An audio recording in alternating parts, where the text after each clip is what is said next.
Entonces, vamos a ver cómo estos aminoácidos, entonces, se unen entre sí, ¿ya? Para formar las distintas estructuras. ¿A qué nos referimos con las distintas estructuras? Bueno, van a formar péptidos, ¿cierto? Van a formar proteínas y obviamente, ¿cierto? Van a formar entonces estructuras más o menos complejas, ¿ya? El más o menos compleja va a tener directa relación con la función.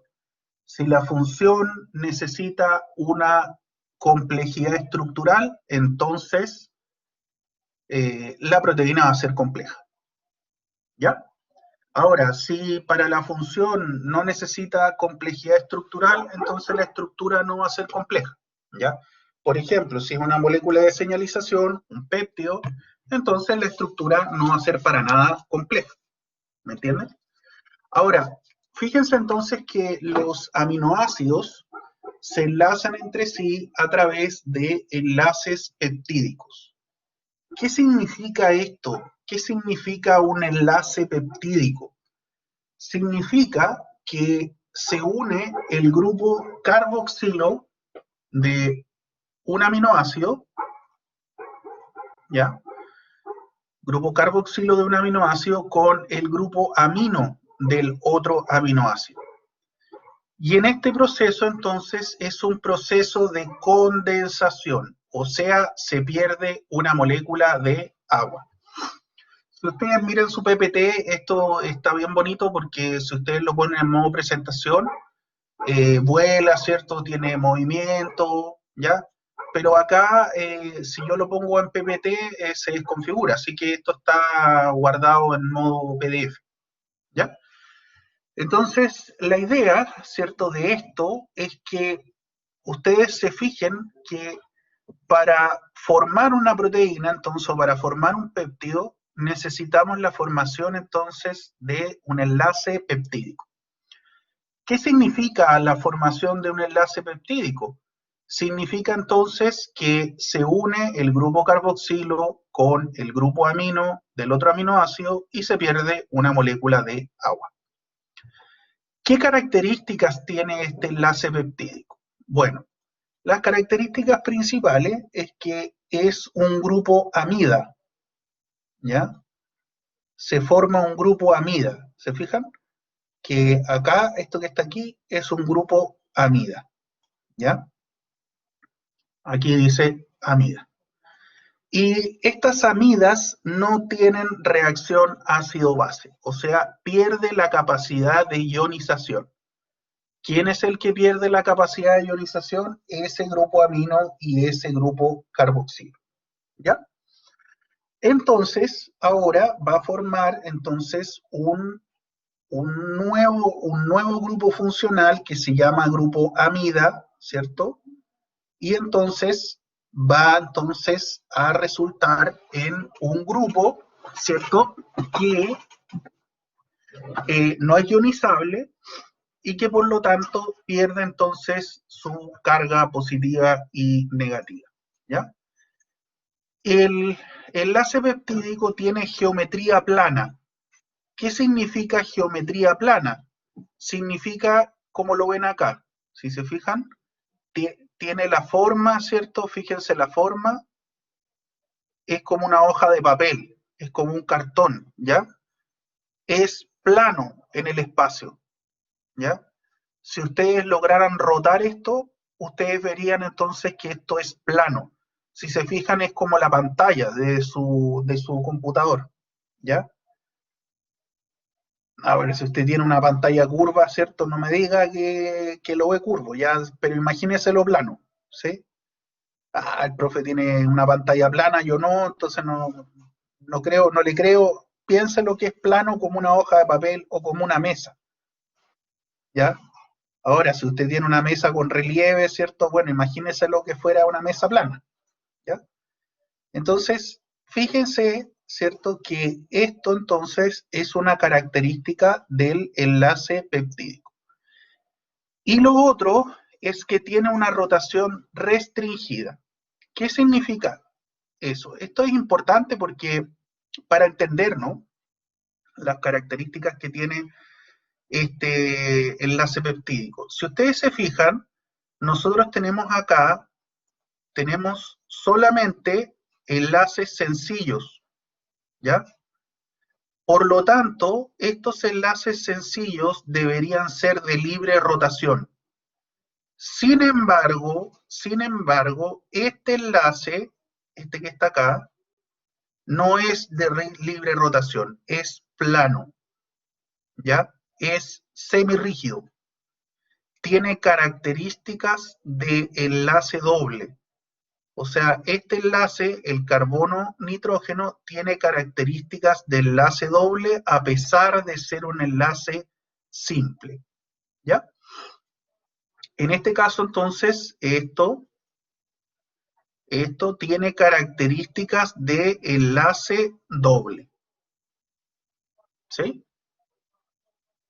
Entonces, si se fijan, es más corto que un enlace simple, no tiene libre rotación, ¿cierto? Tiene geometría plana y no es ionizable. Ahora, las razones por las que es así es porque este doble enlace se deslocaliza. ¿Qué significa? Que está un ratito, ¿cierto?, entre el carbono y el nitrógeno y está un ratito entre el carbono y el oxígeno. Por lo tanto, ¿cierto?, tiene características de enlace doble, a pesar de ser un enlace simple. Ahora, los péptidos, entonces, son polímeros pequeños formados por hasta 100 residuos de aminoácidos de aminoácidos alfa. Presentan al menos un enlace peptídico. Entonces, fíjense acá que están marcados, aquí lo voy a marcar de nuevo, pero ya están marcados, ¿cierto? Están marcados los enlaces peptídicos. Si se fijan, son todos grupos amida, ¿ya? En este caso, tenemos un enlace, tenemos un péptido de 4 residuos de aminoácidos, ¿ya? Y estos 4 residuos de aminoácidos, entonces, tienes enlaces peptídicos, ¿ya? Fíjense entonces que acá se marcan entonces los carbonos alfas de cada uno de estos residuos de aminoácidos.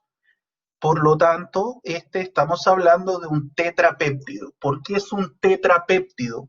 Porque tiene 4 residuos de aminoácidos. ¿Sí? ¿Sí? Ya. Residuos es el aminoácido. Cuando hablamos de residuo de aminoácido, hablamos del aminoácido que ya no está libre, sino que está formando parte de una cadena, ya sea de péptidos o de aminoácidos, o de proteínas. ¿Ya? Entonces el aminoácido es cuando está solito, en solución. Residuo de aminoácido es cuando está formando un enlace peptídico. ¿Sí?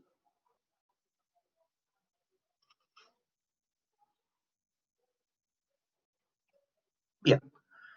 Ahora, los péptidos entonces son, si se fijan, bueno, acá entonces en estos péptidos no participan los grupos R radical.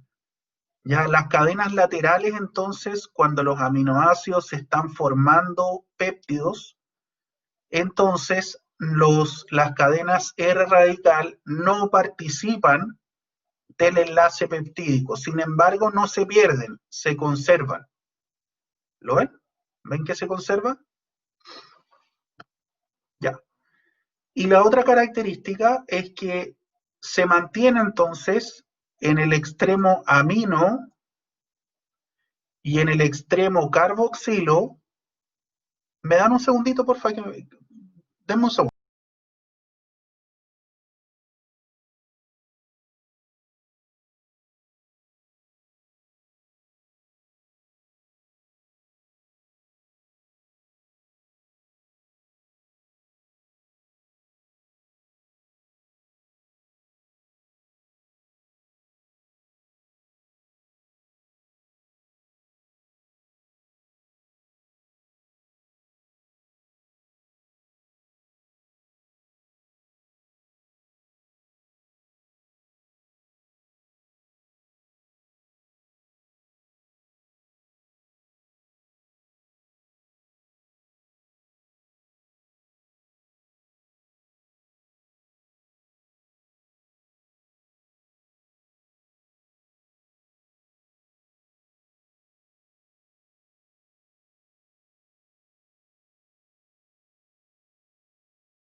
Ya, disculpen muchachos, este es el problema de estar acá en la casa, ¿cierto? Que de pronto pasan cosas, ¿cierto? Y uno tiene que parar, les pido disculpas, ¿ya?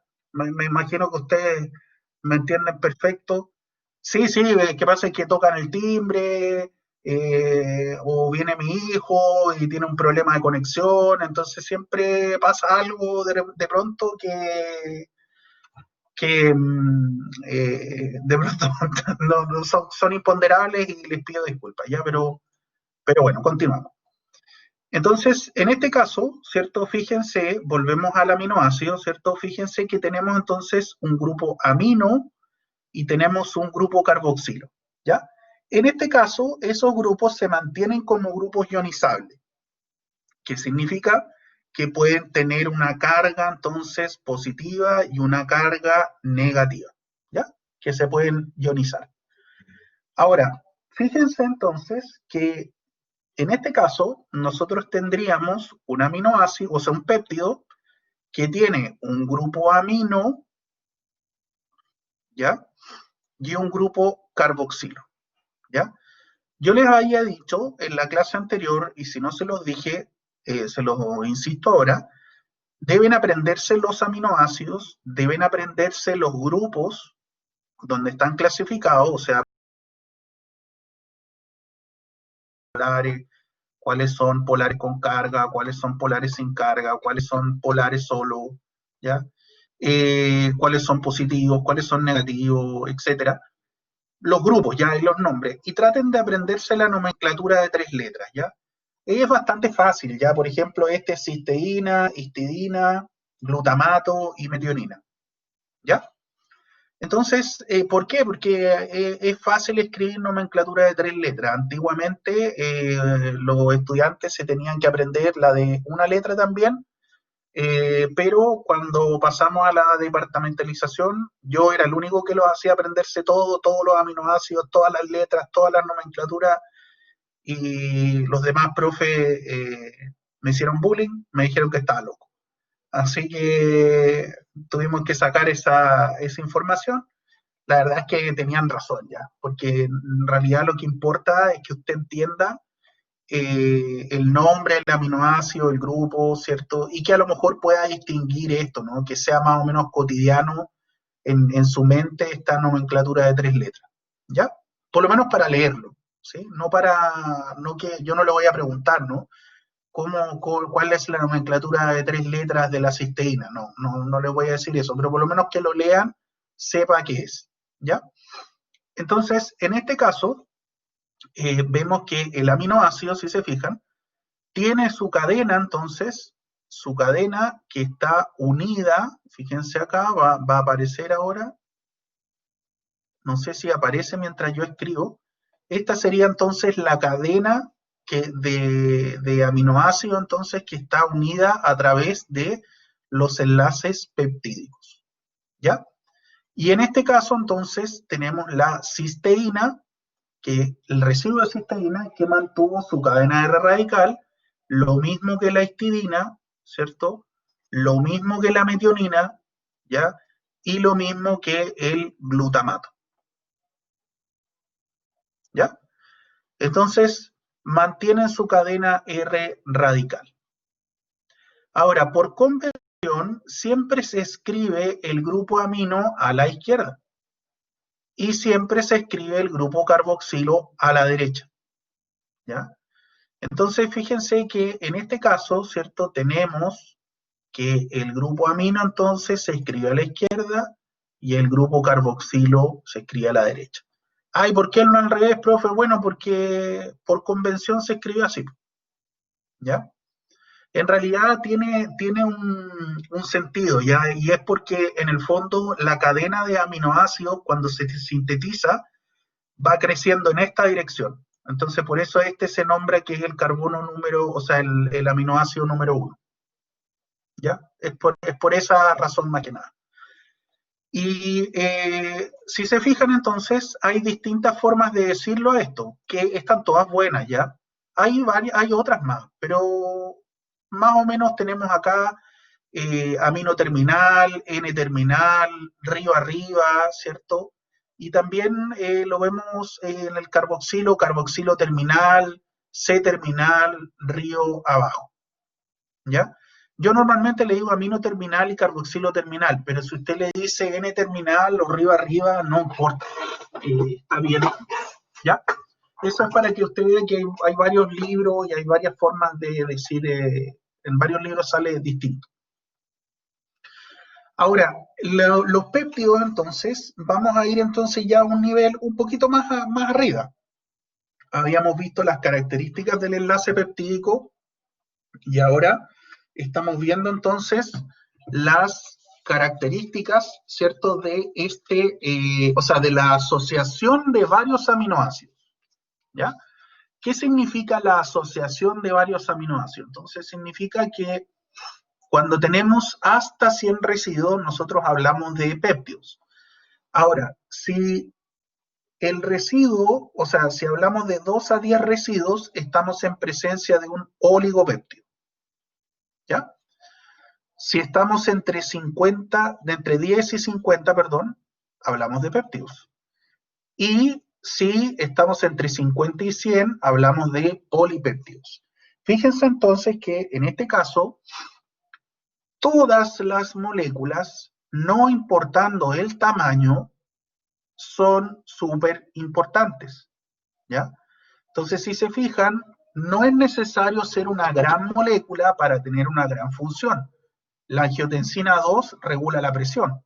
El glucagón regula la glicemia en ayuno, ¿cierto? Y la hormona paratiroidea, ¿cierto? Regula los niveles de calcio y de fosfato, ¿lo ven? Entonces, no importa el tamaño en este caso de el péptido, todos pueden tener una función que es muy importante. Ahora, es clave, ¿cierto? Dalton significa gramos mol. Entonces, cuando hablamos de kilodalton, significa que estamos hablando de 1000 gramos mol. Entonces, un kilodalton significa 1000 gramos mol. Entonces, si se fijan, son moléculas más grandes, ¿ya? No son como en química, ¿no? Que hablamos de agua, de hidróxido de sodio, de HCl, ¿cierto? Que son moléculas fome, moléculas chiquititas, ¿ya? Aquí hablamos de moléculas grandotas.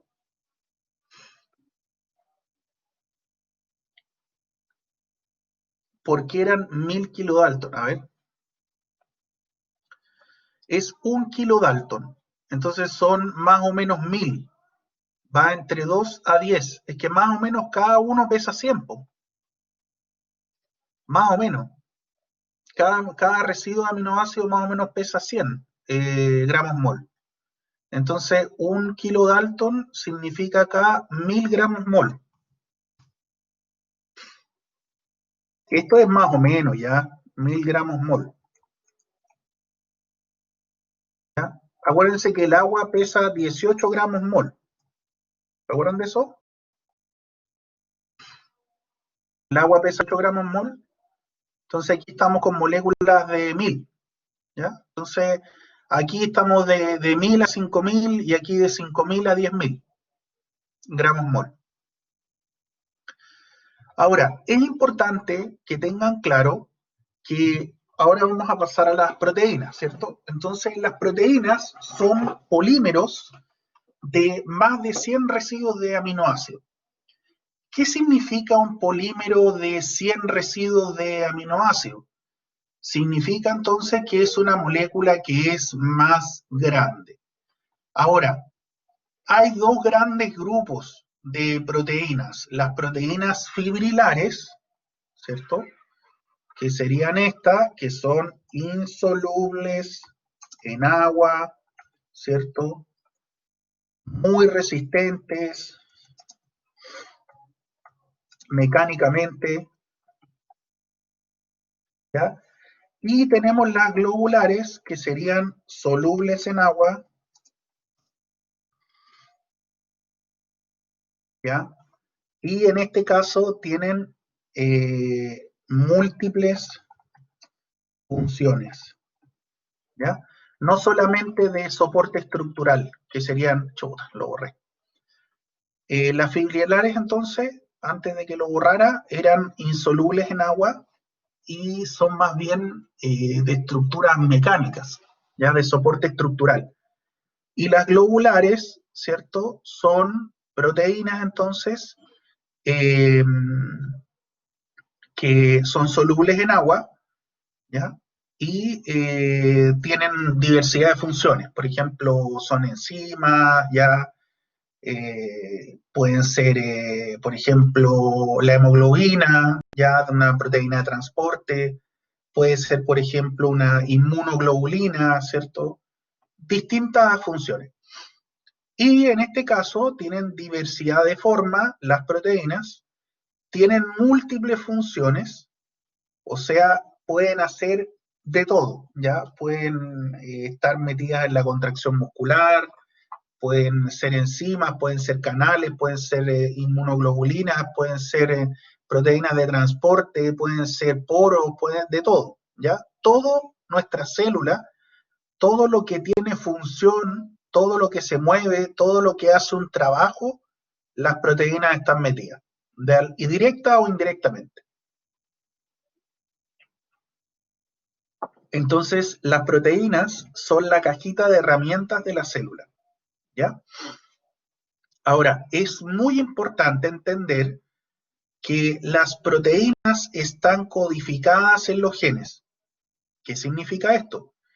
Que en nuestros genes está el orden, fíjense acá, el orden en que yo debo poner estos aminoácidos. ¿Ya? El orden en que yo debo poner estos aminoácidos. O sea, no es lo mismo si yo pongo una K, aquí se ve apenas, pero lo pueden agrandar, si yo pongo una fenilalanina, así yo pongo una treonina. No es lo mismo ponerla antes o ponerla después. Ese orden está dado en el material genético, ¿ya? Por eso es que es tan difícil, por eso es que la vida no es un proceso que se genera caóticamente ni aleatoriamente. Por lo menos la primera célula puede ser, ¿no? Algunas proteínas que se juntaron, ¿cierto? Pero todavía no hay mucha explicación al respecto, porque a lo mejor podemos partir de una sola célula y el material genético, si se fijan, todos los organismos, ¿cierto?, van apareciendo de otro preexistente. ¿Por qué? Porque el material genético se va duplicando, ¿ya? El material genético se va agrandando, van apareciendo nuevas combinaciones de proteínas y por lo tanto pueden aparecer nuevos organismos. Ahora, eso obviamente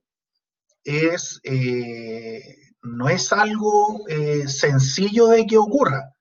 O sea, por ejemplo, eh, son procesos que demoran muchos años, ¿ya? Por eso es que la vida como la conocemos en la Tierra es algo difícil de encontrar, ¿ya? Ahora, fíjense entonces que esos genes codifican entonces proteínas, o sea, dan el orden, serían como el manual del Lego, ¿ya? Si yo no tengo el manual del Lego, no tengo cómo, ¿cierto?, apuntarle eh, a, a, a, la estructura que es funcional, ¿ya? La estructura primaria, entonces, de una proteína se va a referir, ¿cierto?, al ordenamiento de la secuencia de aminoácidos, ¿ya? Esa secuencia de aminoácidos es específica, o sea, cada proteína tiene su propia secuencia. Esta secuencia está determinada genéticamente. ¿Qué quiere decir? Que los codones, ¿cierto?, van a definir entonces uno o más codones van a definir un aminoácido, por lo tanto, el orden en el que está el material genético es el que va a definir la estructura de la proteína. Ah, profe, si yo tengo una mutación, bueno, si usted tiene una mutación, entonces o lo cambió o lo eliminó, o le agregó otro. ¿Qué va a significar eso? Va a significar entonces que va a haber un cambio o una pérdida o un cambio en la secuencia de aminoácidos y por lo tanto es muy probable que haya un cambio en la función. No siempre ocurre, pero es probable que ocurra, dependiendo obviamente del tipo de cambio que hay en el material genético. ¿Ya? Y es importante entender que la estructura primaria está determinada, está establecida covalentemente. ¿Qué quiere decir? Hay un enlace covalente, hay un enlace entonces, la unión entonces de dos átomos a través de enlace covalente. Vamos a ver que en las siguientes estructuras no necesariamente participa un enlace covalente. Obviamente, la estructura primaria va a definir las estructuras siguientes. Va a definir la estructura secundaria, terciaria y eventualmente cuaternaria, si es que tiene. ¿Ya? Entonces, es evidente, ¿cierto?, que en este caso la estructura primaria, ¿cierto?, va a estar definida por la secuencia de aminoácidos. Y esta secuencia de aminoácidos, entonces, es lo que va a definir, entonces, la estructura tridimensional después que tiene ese péptido o esa proteína. ¿Ya? Y obviamente, de la estructura primaria de una proteína se va a definir entonces las siguientes estructuras. Ahora, si yo cambio estos aminoácidos, ¿ya? Si yo los cambio, por ejemplo, un aminoácido positivo por otro positivo, uno negativo por otro negativo, uno aromático por otro aromático, es menos probable que haya cambio, pero si lo cambio, ¿cierto? Uno positivo por uno negativo, uno aromático por uno cargado positivamente o negativamente, obviamente los cambios van a ser más traumáticos, ¿cierto? Y probablemente se afecte la función. Ahora, los niveles de organización de las proteínas son entonces estructura primaria, estructura secundaria, estructura terciaria, estructura cuaternaria. ¿Ya? En estos casos, entonces, vemos que la estructura primaria, entonces, como ven acá en esta línea, va a definir de algún modo, entonces, las estructuras de orden superior. Si hay fallas en esta estructura, es altamente probable que no se forme la estructura tridimensional funcional y por lo tanto, si no tiene la estructura correcta, no cumple la función. ¿Ya? ¿Sí? ¿Queda claro, muchachos? ¿Queda claro esto? Ya, esto debería ser fácil para ustedes porque esto se parece mucho a biología celular. ¿Sí?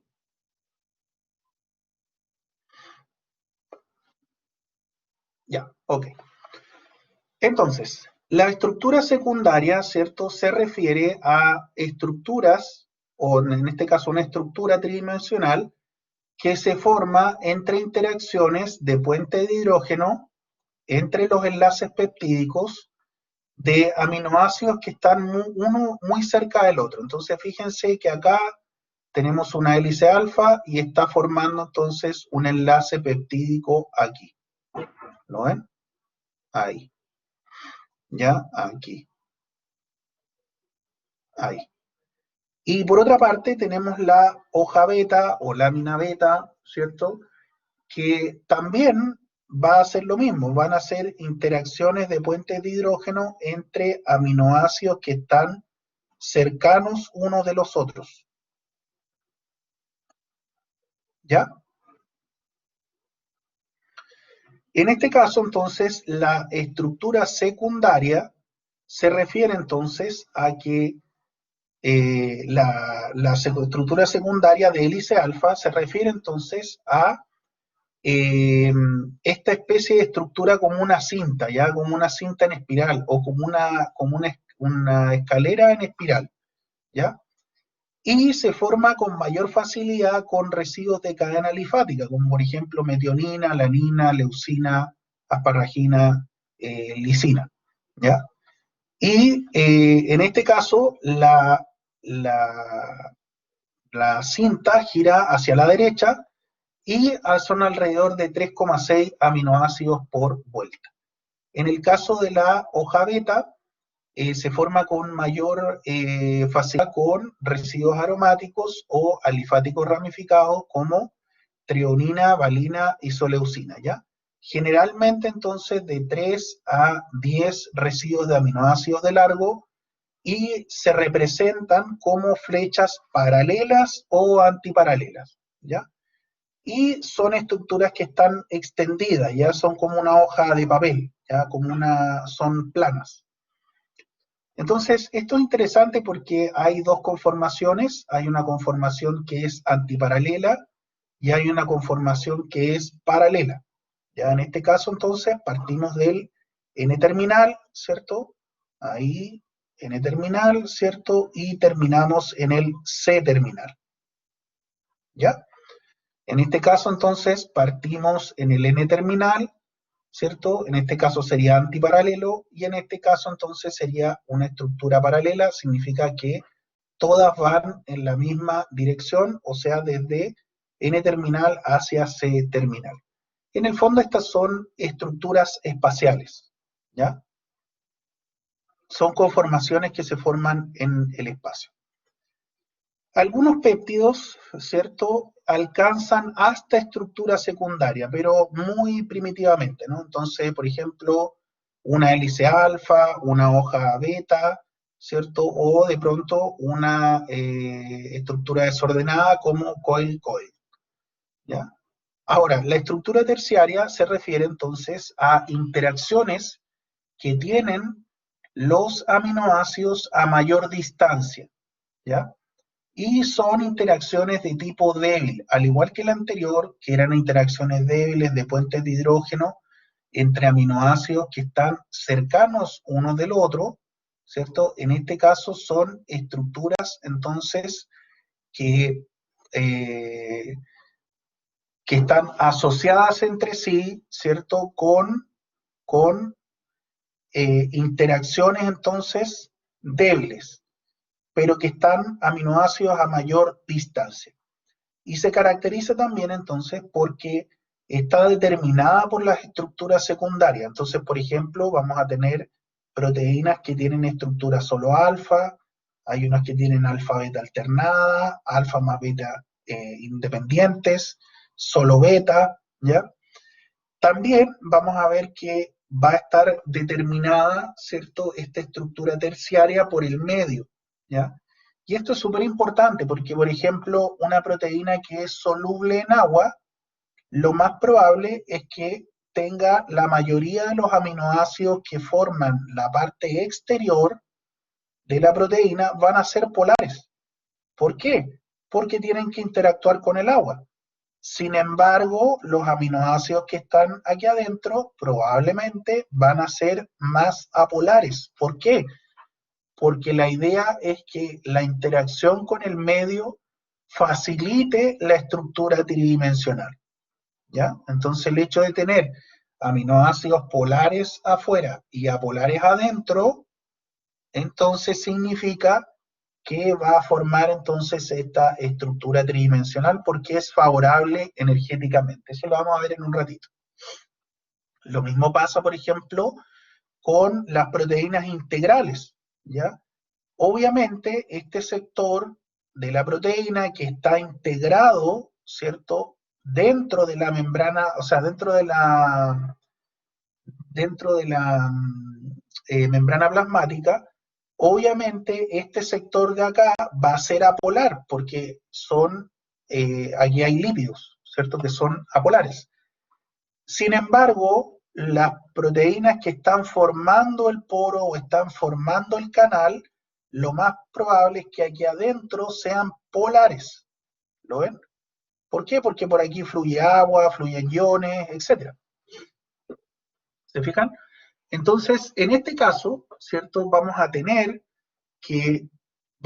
entonces que la estructura tridimensional va a ir directamente de la mano con el medio donde se encuentra la proteína. Si yo, por ejemplo, cambio las condiciones de solubilidad y yo ahora estas proteínas no las tengo en agua, sino que las tengo en un solvente polar, en éter, ¿qué debería pasar? ¿Debería mantener esta estructura tridimensional?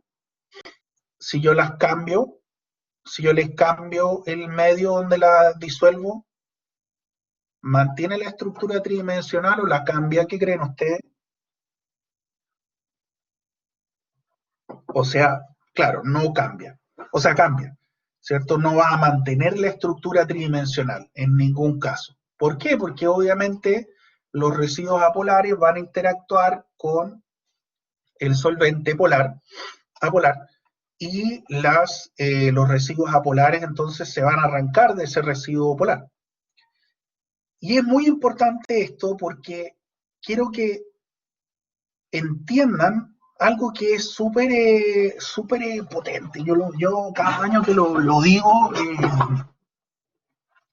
es algo, es algo que a mí me impacta, ¿ya? Porque fíjense que las proteínas están estabilizadas por interacciones débiles, interacciones de puente de hidrógeno, interacciones muy débiles entre sí, ¿ya?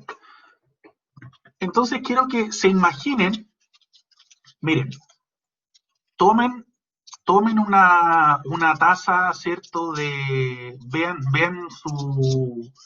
un plato donde está la taza de café y pongan, o un plato donde está el vasito de agua o el juguito que tienen ahí. Si no tienen, bueno, vayan a buscar uno. Entonces, pongan una gotita de agua en ese plato, ¿cierto? Y si uno pone el dedo sobre la gotita y uno empieza a levantar el dedo suavemente, ¿cierto? La gotita como que se resiste a que el dedo se vaya, ¿no? ¿Se han fijado? Como que el agua se estira un poquito. ¿Se han fijado en eso? Bueno, eso son los puentes de hidrógeno. Y esa fuerza tan pequeña es la que mantiene pegados a nuestras proteínas. Entonces, cuando nosotros decimos, sí, bueno, nosotros somos un organismo muy fuerte, ¿cierto? Un organismo, ¿cierto? Que ha podido, ¿cierto? Un organismo exitoso, ¿cierto? Que ha llegado a todos los confines de la Tierra, etcétera, etcétera, etcétera. Bueno, sí, hasta cierto punto fuerte, ¿no? Porque en el fondo está estabilizado por muchísimas interacciones débiles, ¿ya? Pero al final de cuentas son interacciones débiles, son interacciones muy frágiles, ¿sí?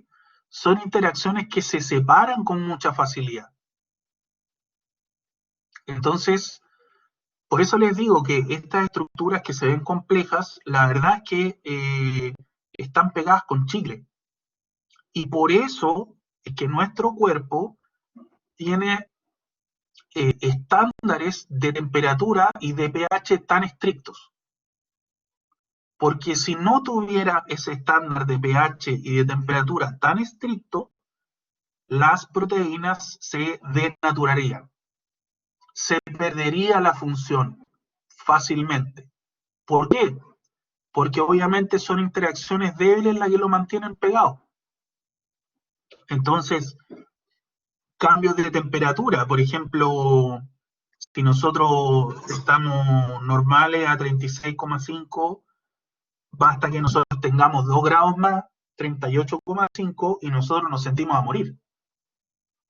¿Sí? Sobre todo los hombres, ¿no? Los hombres somos más alaracos en eso, ¿sí o no?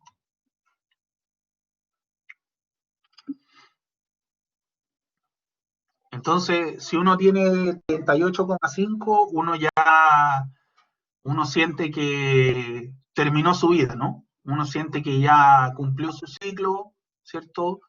y bueno, alguna vez había que morir y ya estoy cerca. Entonces, si se fijan, son solo 2 grados, no es nada, ¿cierto? No es nada, son 2 grados. Entonces, uno dice, chuta, si yo mido la temperatura y hay 24 grados y después mido la temperatura y hay 26, probablemente ni me entero, ¿ya? O sea, me refiero al medio ambiente. Uno está hacia afuera, hoy hay 24 y de repente uno se da cuenta, 26, uno no se da ni cuenta. Pero 2 grados para el cuerpo sí es muchísimo. ¿Por qué? Porque resulta que a la temperatura que nosotros funcionamos y al pH que nosotros funcionamos, es el punto de temperatura y de pH donde están optimizados, ¿cierto? Donde nosotros logramos entonces tener la estructura tridimensional funcional que permite que todas las proteínas funcionen al mismo tiempo.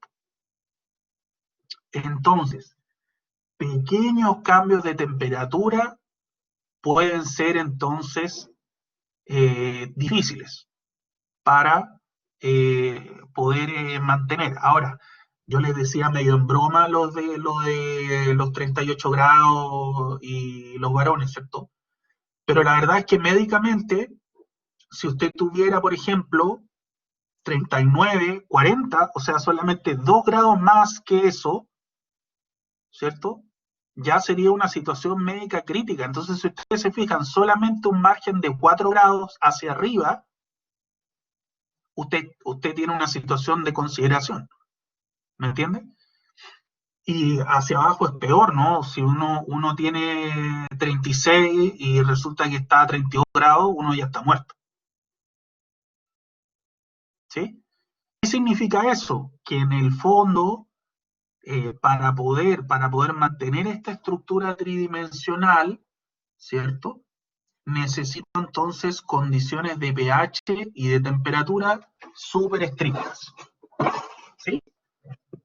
Ahora bien, la estructura entonces cuaternaria se va a referir entonces a la asociación de más de una cadena de aminoácidos, más de una cadena proteica.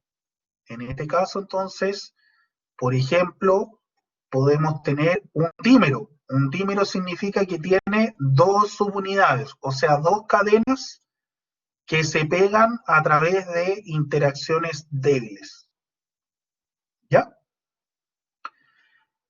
Ahora, si tengo un tetrámero, como la hemoglobina, significa entonces que tengo 4 subunidades, o sea, 4 cadenas de aminoácidos que están unidas entre sí a través de interacciones débiles.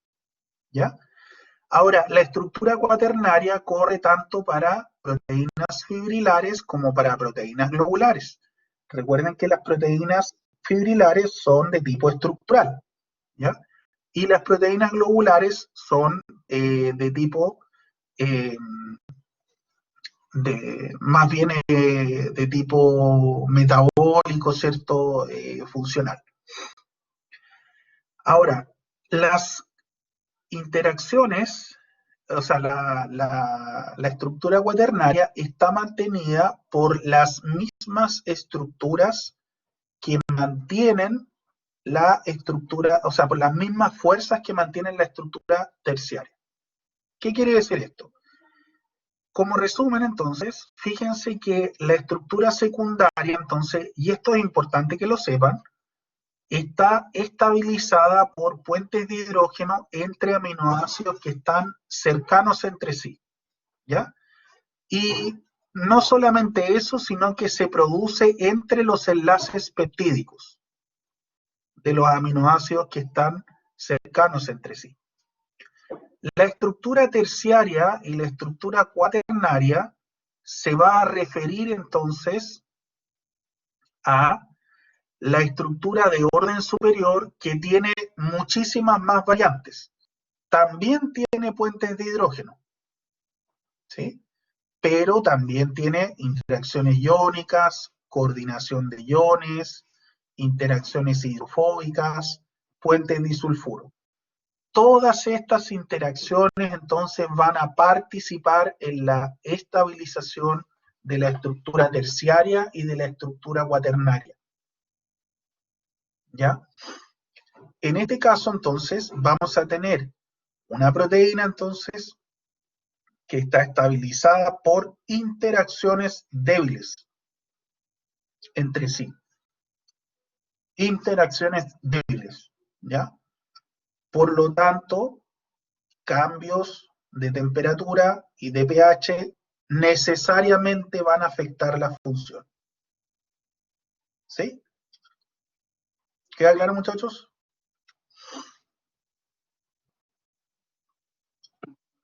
Ya, súper.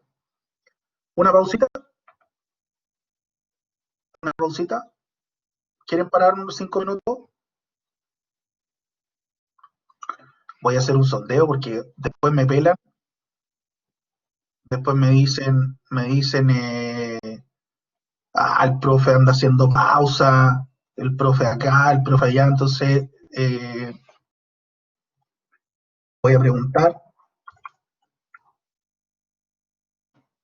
para ver si están todos de acuerdo, porque si solamente son los que contestan los que están de acuerdo, entonces significa que estoy mal. Ve, hay una persona que dos personas que no quieren parar, ¿ves? Hay 3 personas que no quieren parar, que quieren seguir.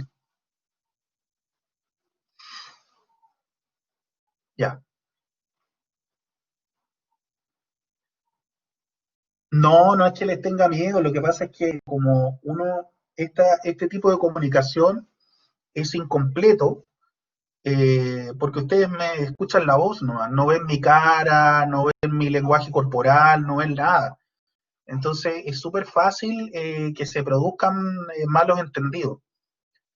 Entonces, y como les decía anteriormente, los ánimos no han sido los mejores en el país el último tiempo. Entonces, eh, es para evitar malos entendidos, ¿ya? Es más que nada eso, porque al final el que reclama pasa un mal rato y el que recibe el reclamo también pasa un mal rato. Entonces, la idea es evitar eso, ¿ya? Bien, como la mayoría quiere una pausita, entonces vamos a dar 5 minutos, ya vaya a tomarse un café, busque un vasito de agua, ¿cierto? Mójese la cara, ya total, bien un día largo de clase hoy día. 5 minutos entonces, a las 10:37 continuamos, ¿ya?